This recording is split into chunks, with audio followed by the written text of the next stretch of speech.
इसका जो पेशेंट है वो उसको जितनी भी चीज़ें हैं उन सब से डर लगता है, यानी हर चीज़ जो है उसके लिए डरावनी होती है और उसको ये फियर होता है कि उसका जो माल असबाब है वो कुछ और जो है वो चुरा कर ले जाएंगे। और अंधेरे से भी डर लगता है और रोशनी से भी डर लगता है।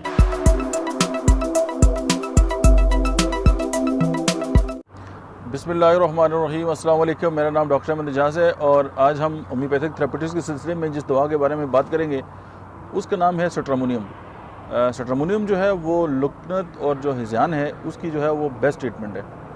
और इसका जो पेशेंट है वो उसको जितनी भी चीज़ें हैं उन सब से डर लगता है, यानी हर चीज़ जो है उसके लिए डरावनी होती है और उसको ये फियर होता है कि उसका जो माल असबाब है वो कुछ और जो है वो चुरा कर ले जाएंगे।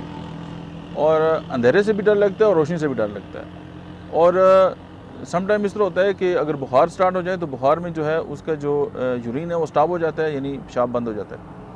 और पाँव में स्पेशली जो फालिज हो जाता है। और उसके साथ ये है कि हाथ में जो है वो तशन्नुज, लेकिन इसकी जितनी भी इश्यूज़ हैं उनमें कोई पेन वगैरह नहीं होता। मतलब इंसैनिटी, मेनिया, रेबीज़ में भी आप देखते हैं कि इस तरह की हिज़ानी जो कैफियत पैदा हो जाती है। फिर डिलीरियम है और उसमें यह है कि डिज़ायर टू स्लीप, मतलब है कि एक वो चाहते हैं कि वो जो जिस सिचुएशन में है उसे वो भाग जाए, यानी उससे फ़रार हासिल करे। अच्छा, उसके बाद ये है कि मतलब है कि पैरानाइड्स है, शिज़ोफ्रेनिया है और मैनिक डिप्रेशन, रिलीजियस इंसैनिटी वगैरह और टेरर, ये जितनी बातें भी हैं वो सारी मिलकर जो है वो आपके सामने एक मतलब है कि कम्पैक्ट एक जो दवा है उसकी जो इंडिकेशन को ज़ाहिर करती है और वह है stramonium.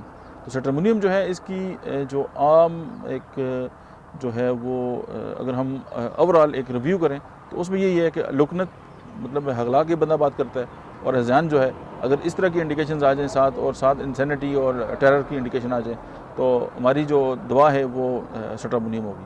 Thank you very much.